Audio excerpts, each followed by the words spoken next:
கடந்த 2023ஆம் ஆண்டுக்கான தற்கொலை தரவுகள் அடிப்படையில் புதுச்சேரி மாநிலம் 4வது இடம் பிடித்துள்ளது. இதில் புதுவையில் மட்டும் 465 பேர் தற்கொலை செய்து கொண்டுள்ளதாக குறிப்பிடப்பட்டுள்ளது.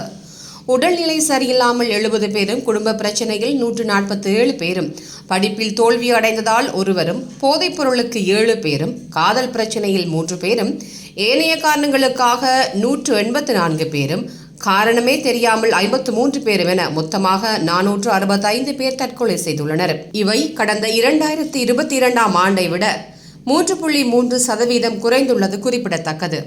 இதில் விவசாயிகள் 10 பேர், தினக்கூலி ஊழியர்கள் 108 பேர் தற்கொலை செய்துள்ளனர். மேலும் பட்டப்படிப்பு படித்த 39 ஆண், 17 பெண் என மொத்தமாக 56 பேரும், மாணவர்கள் 8 பேரும் அடங்குகின்றனர்.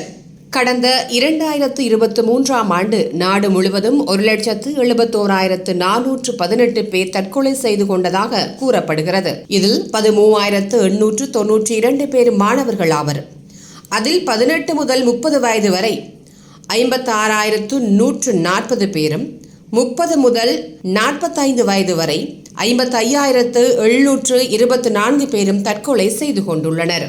தேசிய குற்ற ஆவண காப்பக தற்கொலை தரவுகளின்படி புதுச்சேரி மாநிலம் கடந்த 2017இல் முதலிடமும், 2018இல் 2வது இடமும், 2019இல் 3வது இடமும், 2020இல் 4வது இடமும், 2021இல் 3வது இடமும், 2022இல் 4வது இடமும் பிடித்துள்ளது. இந்த தரவை இந்திய அளவில் ஒப்பிட்டு பார்க்கும் போது புதுவையில் 465 பேர் என்பது பெரிய தொகைதான்.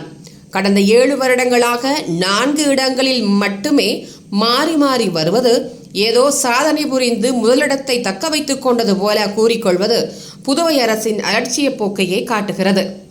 தற்கொலைகள் அதிகரித்து இந்திய அளவில் 4வது இடத்தில் இருக்கும் நிலையில் புதுவை அரசு கண்டும் காணாமல் மக்கள் மேல் அக்கறை இல்லாமல் இருப்பதையே காட்டுகிறது. ஆகவே பள்ளி கல்லூரி மாணவர்கள் பொதுமக்களிடம் தற்கொலை குறித்து விழிப்புணர்வு ஏற்படுத்த வேண்டும் என சமூக ஆர்வலர்கள் கோரிக்கை விடுத்துள்ளனர்.